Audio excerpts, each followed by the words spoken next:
मुझे तो fix salary चाहिए, फिक्स इनकम चाहिए। मैं ये कमीशन वाला काम नहीं करना चाहता हूँ। नमस्कार दोस्तों, मेरा नाम हिमांशु जोशी है और आज हम रिक्रूटमेंट के रेफरेंस में बात कर रहे हैं। जब आप करियर पिच करते हैं, इंश्योरेंस करियर पिच करते हैं किसी को, और ये ऑब्जेक्शन आता है, सामने से कंसर्न आता है कि नहीं मुझे फिक्स सैलरी चाहिए, मैं ये अनसर्टेन इनकम में नहीं काम कर सकता हूँ। तो क्या किया जाए, इस सिचुएशन को कैसे हैंडल किया जाए? अलग अलग एंगल से इसको मैं चाहता हूं कि समझें आप। पहले जो व्यक्ति चाहता ही नहीं, देखो हमारे प्रोफेशन में ये चीज़ है, हमारे काम में ये चीज़ है कि फिक्स इनकम नहीं है ना, और उसको फिक्स इनकम चाहिए। तो क्या ये मैच हो रहा है? ये मैच नहीं हो रहा है, ये बिल्कुल मैच नहीं हो रहा है। थॉट प्रोसेस मैच नहीं हो रही है। मैं हमेशा कहता हूं कि लोगों को नॉलेज के लिए रिक्रूट नहीं करना है, नॉलेज तो हासिल किया जा सकता है। लोगों को स्किल के लिए रिक्रूट नहीं करना है, स्किल हासिल की जा सकती है। एटीट्यूड के लिए रिक्रूट करना है। और एटीट्यूड क्या है? मुझे फिक्स इनकम चाहिए। सोचिए वो किस मेंटेलिटी का व्यक्ति होगा। मैं सही और गलत की बात नहीं कर रहा हूं, मेंटेलिटी, किस मेंटेलिटी का व्यक्ति होगा जिसे फिक्स इनकम चाहिए। अब अगर मैं आपको ट्रेनिंग दे दूं और आप उसको कन्विंस कर भी लेंगे एक बार के लिए कि हाँ, वो बोलेगा अच्छा ठीक है चलो, तो पहला ही चांस मिलते ही वो इसको छोड़ देगा, फिक्स इनकम का जॉब मिलते ही उसको, क्योंकि सोच वैसी है। तो कितने तरह की सोच होती है? 3 तरह की सोच होती है। जो नोट्स बना रहे हैं वो लिख लीजिए। पहली सोच होती है जॉब मेंटेलिटी, नौकरी करनी है सब हमको, ठीक है, महीने की 1 तारीख को सैलरी हाथ में आनी चाहिए। दूसरा प्रोफेशनल मेंटेलिटी होती है ना, जो क्वालिफाइड लोग होते हैं, जैसे सीए है, डॉक्टर है, आर्किटेक्ट है। डॉक्टर बनने के बाद भी आपने गौर किया होगा, एक व्यक्ति खुद का क्लिनिक शुरू करता है, एक व्यक्ति किसी हॉस्पिटल में नौकरी करता है, ठीक है, एक व्यक्ति कहीं पार्टनरशिप कर लेता है। ये मेंटेलिटी की बात है। तो एक मेंटेलिटी हो गई आपकी जॉब मेंटेलिटी, दूसरी मेंटेलिटी हो गई प्रोफेशनल मेंटेलिटी, और तीसरी हो गई बिजनेस मेंटेलिटी। समझिए इस चीज को बहुत ध्यान से। हमें किस तरह के लोग चाहिए, किस तरह के लोग इंश्योरेंस प्रोफेशन के लिए सूटेबल है, ज्यादा सूटेबल है? Professional mentality and business mentality. Job mentality वाले लोग सूटेबल नहीं है। अगर वैसे ही मिल रहे हैं तो उसका क्या करना है वो भी मैं बताता हूं, पहले तो आप समझ लीजिए। ये ठीक वैसा ही है जैसे मिट्टी अलग अलग प्रकार की होती है ना। एक मिट्टी ऐसी होती है जिसमें बाजरा बहुत अच्छे से उगता है, उस मिट्टी में केसर नहीं उग सकता है।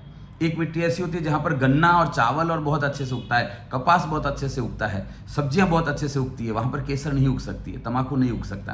तो अलग अलग प्रकार की मिट्टी होती है। आपका जो प्रोफेशन है, जो बीज है, आपका जो प्रपोजल है, वो बीज किस प्रकार की मिट्टी के लिए ज्यादा सूटेबल है? वो है प्रोफेशनल मिट्टी और बिजनेस मेंटेलिटी वाली मिट्टी। तो इस चीज को बहुत अच्छी तरह से समझ लीजिए। तो पहला जवाब क्या हुआ? अगर कोई बोलता है मुझे फिक्स इनकम चाहिए, छोड़ दीजिए उसको, वो अपने काम का नहीं है। ऐसे लोगों को ढूंढिए जो प्रोफेशनल मेंटेलिटी है। अच्छा, बहुत सारे लोग ऐसे हैं जो अभी जॉब कर रहे हैं लेकिन इससे बाहर निकलना चाहते हैं। मैं भी जॉब करता था, एक टाइम ऐसा था, मैं भी सैलरी पे था, लेकिन मेरी मेंटेलिटी बिजनेस मेंटेलिटी थी। मुझे नहीं करना था काम किसी के अंडर में। तो जब तक खुद का सेट नहीं हुआ तब तक मैंने किया, उसके बाद जैसे ही चांस मिला छोड़ के अपना काम शुरू कर दिया। तो ऐसा व्यक्ति कहीं पर भी हो सकता है, अभी जॉब में हो सकता है और प्रोफेशन में शिफ्ट हो सकता है, और हो सकता है कोई व्यक्ति ऐसा जो अभी प्रोफेशन और बिजनेस करे और बाद में जॉब में शिफ्ट हो जाए। वो इट्स ऑल अबाउट मेंटेलिटी। यहां तक क्लियर है? एक तरीका। दूसरा, अब बोले नहीं सर लेकिन मेरे को तो सब लोग ऐसे ही मिल रहे हैं, तो प्रोस्पेक्ट की लिस्ट चेंज करिए। ये कैसे पता चलेगा कि मेंटेलिटी प्रोफेशनल है कि बिजनेस मेंटेलिटी, एक जॉब मेंटेलिटी है? मैंने जो पिचेस बताई हुई है जौहरी पार्ट 1, 2, 3 में, जौहरी पार्ट में 6 पिचेस बताई हुई है मैंने, यूनिवर्सल पिचेस हैं, है ना। जौहरी पार्ट 2 जो है उसमें 22 से ज़्यादा अलग अलग प्रोफाइल के लोगों को कैसे करियर पिच किया जाता है वो बताया हुआ है मैंने। इस चैनल पर भी कुछ चीज़ें मिल जाएंगी आपको, वो देख लीजिए, नहीं तो जौहरी का कोर्स खरीद लीजिए, है ना। अच्छा, अब बोले नहीं सर जॉब वाले को ही मुझे, तो मैं आपको एक सजेशन देता हूँ, सुनिए बहुत ध्यान से सुनिए। क्या आपको लगता है कि एक व्यक्ति जॉब की तरह इसको करे, यानी 9 बजे आए शाम को 7 बजे तक काम करे? नौकरी में आजकल तो प्राइवेट में तो 7 बजे भी छूटता नहीं है व्यक्ति, पर फिर भी एक बार के लिए मान लेते सुबह 9 बजे आना है, शाम को 7 बजे जाना है, और इतना काम करे अगर वो व्यक्ति नौकरी की तरह अगर इसको करे, तो क्या उसको इनकम हो सकती है?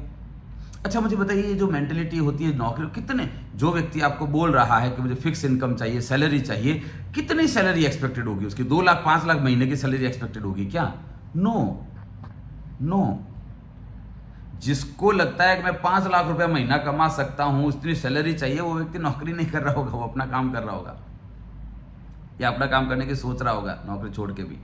क्योंकि जो व्यक्ति 5 लाख महीने की सैलरी कमा रहा है, उसके मन में ऐसा आ रहा है कि अगर मैं खुद का काम करूंगा अगेन मेंटेलिटी की बात है ना, तो कितना होगा? 20 25 30 35 हज़ार, 50 हज़ार एक बार एग्जाम्पल ले लेते हैं। ओके, सो मैं ऐसा रेकमेंड करना चाहता हूं कि उसको बाद में, पहले क्या आपको ये मन में क्लियर है कि एक व्यक्ति नौकरी की तरह इस काम को करे तो 25,000 रुपये महीना कमा सकता है? अगर हां, तो आप उसको अपने यहां नौकरी रख लीजिए। आप अपने अंडर में उसको बोलो, ठीक है मैं सैलरी दूंगा तेरे को 25,000 रुपया, सुबह 9 बजे ज्वाइन करना है, रात को 10 बजे आना है, आपको जाना है, शाम को 7 बजे जाना है, और मैं जो बोलूंगा वो करना है आपको, और करवाइए उससे फिर वही काम जो एक एडवाइजर के रूप में वो करता। लिस्ट बनाइए। अब आप अंदाजा लगाइए कि महीने भर में अगर उसको 25,000 रुपये की सैलरी देनी है तो कितना प्रीमियम करना पड़ेगा? एवरेज निकालते तो 1 लाख रुपए का प्रीमियम करना पड़ेगा। अभी एवरेज टिकट साइज क्या है आपकी कंपनी का, और चेक कर लीजिए, उसके हिसाब से नंबर ऑफ पॉलिसीज आ जाएगी। अदरवाइज नौकरी तो नौकरी की तरह करनी पड़ेगी उसको। फिर ऐसा नहीं है कि काम नहीं करूंगा लेकिन फिक्स सैलरी चाहिए, ऐसा तो पॉसिबल नहीं है। तो उसको सुबह 9 बजे से निकल जाना पड़ेगा, मार्केट में कॉल करना पड़ेगा, आपको रिपोर्ट देना पड़ेगा कॉल, तो उसको बोलो 5 मीटिंग रोज करनी है तुमको। उसको पहले ट्रेनिंग दे दिया हफ्ते भर में, अब आपके पास बचे 25 दिन, 25 दिन में 5 मीटिंग रोज करेगा, 125 मीटिंग होगी, 125 मीटिंग होगी तो 5 पॉलिसी अपने आप हो जाएगी। 5 पॉलिसी होगी, अपन एवरेज अगर 50,000 रुपये का प्रीमियम भी काउंट करें, मैं तो कहता हूँ 25,000 का भी काउंट करें तो भी 1.25 लाख रुपए का प्रीमियम आता है, 30-35 हज़ार रुपये कमीशन आएगा। आपको तो 25,000 ही देना है, तो आपके लिए तो प्रॉफिटेबल। लेकिन ये कब कर पाओगे? जब आप खुद बिजनेस मेंटेलिटी के व्यक्ति होंगे। अगर आप खुद बिजनेस मेंटेलिटी के व्यक्ति, तो बिजनेसमैन यही तो करता है, अपने नीचे लोगों को काम पे रखता है। तो या तो वो बिजनेस मेंटेलिटी का हो जाए, और नहीं जॉब मेंटेलिटी का है तो आप बिजनेस मेंटेलिटी के हैं या नहीं है, या आप भी वही फिक्स वाले के चक्कर में हैं। रिस्क ले, डेयरिंग करिए ना। ये कब हो पाएगा? जब आप बिलीव करते हैं कि हाँ 25,000 रुपये कमाया जा सकता है अगर कोई एक व्यक्ति सीरियसली मेहनत करे इस प्रोफेशन में। मैं बोलता हूं हाँ बिल्कुल कमा सकता है। ख्याल आ रहा है? तो उसको जॉब ऑफर कर दीजिए, कोई हर्ज की बात नहीं है। 30 दिन काम कर, आपको तो 30 दिन बाद सैलरी देनी है ना उसको, तो 30 दिन में इतना काम करवाइए उससे, और आपके ऊपर भी प्रेशर रहेगा यार 25,000 कहां से दूंगा, मेरी जेब से देना पड़ेगा, तो आप काम करवा पाएंगे उससे।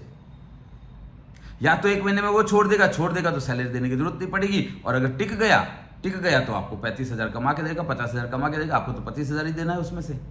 प्रॉब्लम क्या है? ठीक है। तीसरा इसका एंगल है, आप समझिए कि प्रोफेशनल व्यक्ति या बिजनेस मेंटेलिटी के व्यक्ति ये ज्यादा सूटेबल है, तो इस प्रकार के लोगों को ढूंढना पड़ेगा आपको। कैसे मिलेंगे? बस बात करते रहिए, पिच करते रहिए, मिल जाएंगे। रिक्रूटमेंट का रूल क्या कहता है? रिक्रूटमेंट का रूल कहता है कि 30 लोगों को अप्रोच करोगे तो 10 लोग इंटरेस्ट दिखाएंगे, और 10 लोगों को करियर पिच करोगे तो 1 व्यक्ति ज्वाइन करेगा। उसका छोड़ दीजिए, उस प्रोस्पेक्ट का छोड़ दीजिए कि आप जिसको आप जॉब पे रखेंगे या रखने की सोच रहे हैं वो दिन की कितनी मीटिंग करेगा, उसको छोड़ दीजिए। आप कितनी मीटिंग कर रहे हैं? आप कितनी मीटिंग कर रहे हैं दिन की? नई फॉलोअप बाद की बात है। तो वो जो 1 2 4 5 लोग बोल रहे हैं कि नहीं मुझे फिक्स सैलरी वाला चाहिए, तो या तो आपको 100 लोगों को अप्रोच करो, उसमें से 90 लोग बोल रहे हैं, 60 लोग 70 लोग बोल रहे हैं कि हमें फिक्स सैलरी वाला चाहिए, इसका मतलब है आपका प्रोस्पेक्ट लिस्ट गलत है। या फिर मैंने बताया जॉब ऑफर कर दीजिए, उनको कोई हर्ज की बात नहीं है। और या फिर आप कॉल ही नहीं कर रहे लोगों को। 2 लोगों को कॉल किया, 2 में से 1 जने ने बोला सैलरी चाहिए, दूसरे वाले फिक्स इनकम चाहिए, और आप मेरे पास आ गए कि सर कस्टमर को प्रोस्पेक्ट बोलता है फिक्स इनकम चाहिए। करवा नहीं पाए। अगर आप खुद यथा राजा तथा प्रजा बोलते हैं इसको, है ना, जैसा पेड़ होगा वैसा ही फल होगा, जैसा बीज होगा वैसा पेड़ होगा और वैसा फल होगा। गुजराती में कहावत है, बाप जेवा बेटा ने वर्ड जेवा टेटा। ख्याल आ रहा है? तो आप खुद 5 कॉल रोज कर नहीं रहे हो, इसलिए प्रेशर आ रही है, इसलिए ये समस्याएं आ रही है। लेकिन अगर आप 5 कॉल रोज कर रहे हैं तो आप क्या बोलेंगे? कोई बात नहीं, नेक्स्ट प्रोस्पेक्ट, नेक्स्ट। ख्याल आ रहा है मैं क्या कह रहा हूं? और फिक्स इनकम, तीसरा जवाब, फिक्स इनकम चाहिए मुझे, तो उसके लिए बहुत अच्छी बात है कि आपको फिक्स इनकम चाहिए। ये एकमात्र प्रोफेशन है जहां पर फिक्स इनकम हो जाएगी एक बार 5 साल काम कर लिया तो। अदरवाइज आप जॉब कर रहे होंगे, सुनना बहुत ध्यान से, अदरवाइज आप जॉब कर रहे हैं कहीं पर भी, आपने 6 साल जॉब किया, 7वें साल के पहले दिन भी आपकी गर्दन पर तलवार ही लटकी हुई रहेगी कि नॉन परफॉर्मेंस 1 महीने हुआ नहीं, नोटिस मिलेगा, 3 महीने तो रवाना कर देंगे आपको। अच्छा, आपने 5 साल 10 साल कहीं पे नौकरी की, 11वें साल आपको निकाल दिया, क्योंकि यंग जनरेशन तैयार बैठी है आधी सैलरी में काम करने के लिए। जो 10 साल की सैलरी, 10 साल वाले व्यक्ति को जितनी सैलरी मिल रही है उससे आधी सैलरी में यंग जनरेशन टेक ओवर कर रही है। तो करियर कुछ लंबा तो है नहीं जॉब में तुम्हारा। वो जमाने गए जब 60 साल की उम्र में रिटायर होते थे, अभी तो 45 होते होते 50 होते होते तो आपको थैंक यू बोल दिया जाएगा, आप देखना। तो उसको बताइए कि देखिए सर ठीक है, आप काम करिए, आप नौकरी करेंगे, 5 साल नौकरी करेंगे, 6ठे साल आपको फिर जीरो से शुरू करना पड़ेगा। लेकिन यहां पर अगर आपने 5 साल नौकरी काम कर लिया ईमानदारी से, तो आपको एक ऐसा बेस बन जाएगा जहां पर रिन्यूअल कमीशन भी आ रहा होगा और नए कस्टमर भी ऑटो मोड में आ रहे होंगे। तो एक्चुअल फिक्स इनकम तो यहां है, नौकरी में महीने की फिक्स इनकम है, लाइफ की फिक्स इनकम नहीं है। इंश्योरेंस में लाइफ की फिक्स इनकम है। तो आप शॉर्ट टर्म चाहते हो फिक्स इनकम कि लॉन्ग टर्म फिक्स इनकम चाहते हो, डिसाइड करके बता दीजिए मुझे, है ना। पर ये आप तभी बोल पाओगे जब आप खुद बिलीव करते हैं, जब आप खुद बिजनेस मेंटेलिटी के व्यक्ति हैं, प्रोफेशनल मेंटेलिटी के व्यक्ति हैं, जॉब मेंटेलिटी के व्यक्ति नहीं है। आई होप मैं आपके कुछ पॉइंट्स का जवाब दे पाया हूं। मेरे हिसाब से छोड़ दीजिए ऐसे लोगों को, या नौकरी पे रख लीजिए और या फिर प्रोफेशनल लोग ढूंढिए, है ना। हर व्यक्ति हमारे काम का नहीं है। मैं हमेशा कहता हूं कि सीख लिया, ठीक है, उस जमाने में सही रहा होगा, पर हमने क्या सीखा, हर वो व्यक्ति जो इंसान टाइप दिखता है, 2 पैरों पे चलता है, वो आपका प्रोस्पेक्ट है। नहीं है, बिल्कुल नहीं है। टोटल क्वालिटी पीपल चाहिए हमको, टोटल क्वालिटी पीपल। गधे को मार मार के घोड़ा नहीं बना सकते आप, घोड़े को रेस का घोड़ा बना सकते हो, ठीक है, घोड़े को रेस का घोड़ा बना सकते हो आप। तो उस हिसाब से प्रोफाइलिंग करना पड़ेगा आपको, उस तरह के लोग ढूंढने पड़ेंगे। हर व्यक्ति आपके काम का नहीं है, हर व्यक्ति हर एक के काम का होता भी नहीं है। हर एक काम के लिए अलग अलग प्रोफाइल होती है। हमारे इंश्योरेंस प्रोफेशन में प्रोफेशनल मेंटेलिटी या बिजनेस मेंटेलिटी के लोग चाहिए। कोई भी काउंटर क्वेश्चन है 9825600778 पर आप मुझे संपर्क कर सकते हैं। यहाँ डिस्क्रिप्शन में भी मेरा नंबर लिखा हुआ है 9825600778।